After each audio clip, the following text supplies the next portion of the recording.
அன்பான சகோதர சகோதரி தேவ பிள்ளைகளே, கிறிஸ்துவின் மனவாட்டிகளே, உங்கள் அனைவருக்கும் நம்ம ஆண்டவராகிய இயேசு கிறிஸ்துவுடைய கிருபையும் சமாதானமும் நம்மில் என்றும் உண்டா இருப்பதாக ஆமேன். இந்த நாளிலும் பரிசுத்த வெளிப்படுதல் சத்தியத்திற்காக நன்றி செலுத்துவோம். இந்த நாளில் பூமியின் சாயல். இந்த மனுஷனை சிருஷ்டித்த தேவன் பரலோக சாயலாக சிருஷ்டித்தார்.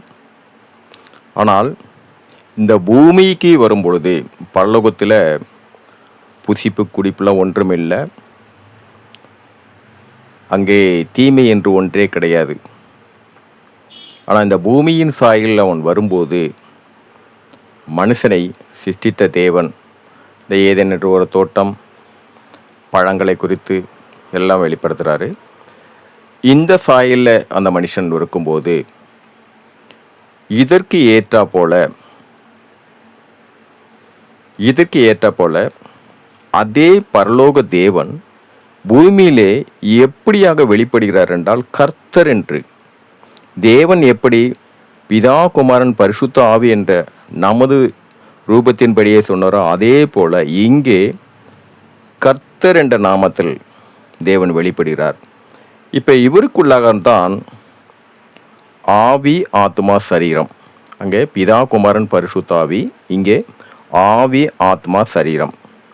இங்கு ஆவி முதலாவதாக தேவன் இந்த பூமியில் சிருஷ்டிக்கும் போது மனுஷனை ஆவியை தான் அவனுக்கு வைத்தார். முதலாவது இந்த ஆவி தான் சகலத்திற்குமாக இந்த பூமியில் அந்த மனுஷன் வாழ்வதற்கு, நடத்துவதற்கு, அவன் எவ்வாறாக நடக்கணும், அவன் சிந்திப்பதற்கு, செயல்படுவதற்கு எல்லாமே முன்பாக தேவன் வைத்தது ஆவியை வைத்தார். சரி, ஆவி, ஆத்துமா, சரீரம். இந்த ஆவியை குறித்து 2 கொரிந்தியர் 5ஆம் அதிகாரம் 5வது வசனம். 2 கொரிந்தியர் 5ஆம் அதிகாரம் 5வது வசனம், அதில் 7 கூட. இப்போ பார்த்தீங்கன்னா, தேவன் நம்மளை சிருஷ்டித்த தேவன் இந்த பூமிக்கு அவன் வாழுவதற்காக முதலாவது தேவன் வைத்தது ஆவி. அதை தான் இங்கே வசனம் சொல்கிறது. 2 கொரிந்தியர் 5ஆம் அதிகாரம் 5ஆம் வசனம். இதற்கு நம்மை ஆயத்தம் படுத்துகிறவர் தேவனே, ஆவி என்னும் அச்சாரத்தை நமக்கு தந்தவரும் அவரே. அதே 7வது வசனத்தில் பார்த்தீங்கன்னா, இந்த தேகத்தில் குடியிருக்கையில் கர்த்தரிடத்தில் தேவன் பரலோக சாயலாதான் சிருஷ்டித்த தேவன். ஆனால் பூமியில் வரும்போது அவர் என்னவாக வெளிப்படுகிறார்னா, கர்த்தர். இந்த தேகத்தில் குடியிருக்கையில் கர்த்தரிடத்தில் குடி இருக்கிறவர்களாய் இருக்கிறோம் என்று அறிந்தும் எப்பொழுதும் தைரியமாய் இருக்கிறோம். அதுதான் பூமியில் அவர் வெளிப்பட்டது, கர்த்தராக வெளிப்பட்டார். இது ஆவி. இந்த ஆத்மா பார்த்தீங்கன்னா, இந்த ஆத்மா தேவனுக்குள்ள. இது ஆத்மா. இந்த ஆத்மா தான் உலகப்புறம் சொன்னால் உயிர்னு சொல்லலாம். இந்த ஆத்மா யாருக்குரியதாயிருதுன்னா, இதுதான் பரலோகத்துக்குரியது ஆத்மா.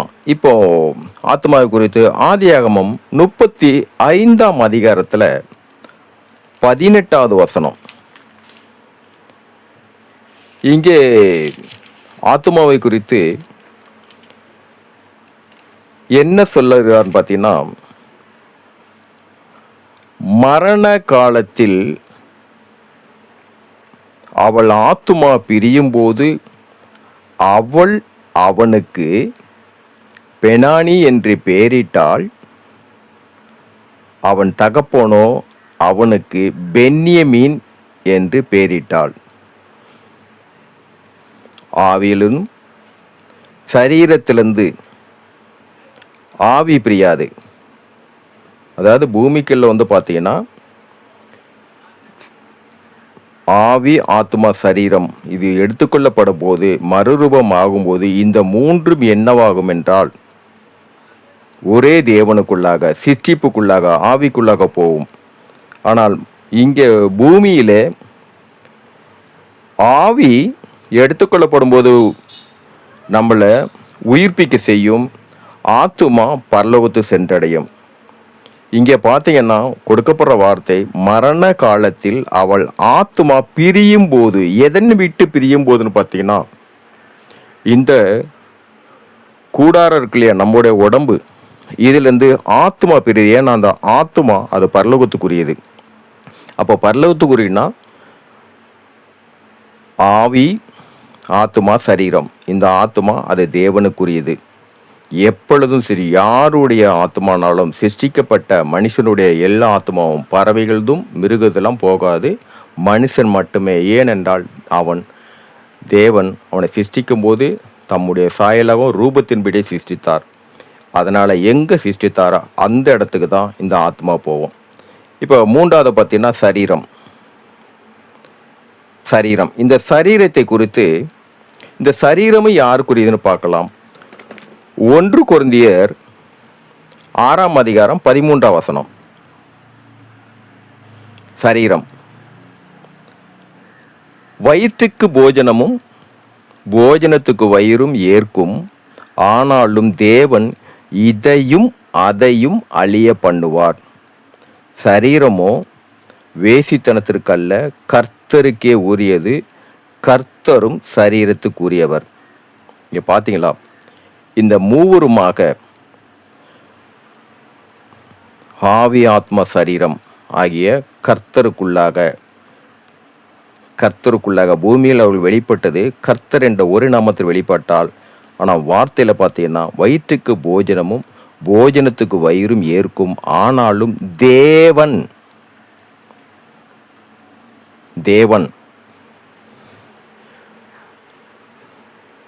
பிதா, குமாரன், பரிசுத்தாவி இந்த மூவரும் பூமியில வெளிப்படும் போது கர்த்தராக வெளிப்படுகிறார்கள். யாரை சார்ந்திருக்கால இவருக்கு எல்லாம் மறுபடியும் தேவனை தான், ஒரே தேவன். அதனால இந்த சரீரமும் யாருக்குரியதென்றால் கர்த்தர், அதே தேவனுக்குரியவர். எப்படிப்பட்டுதான் நாம்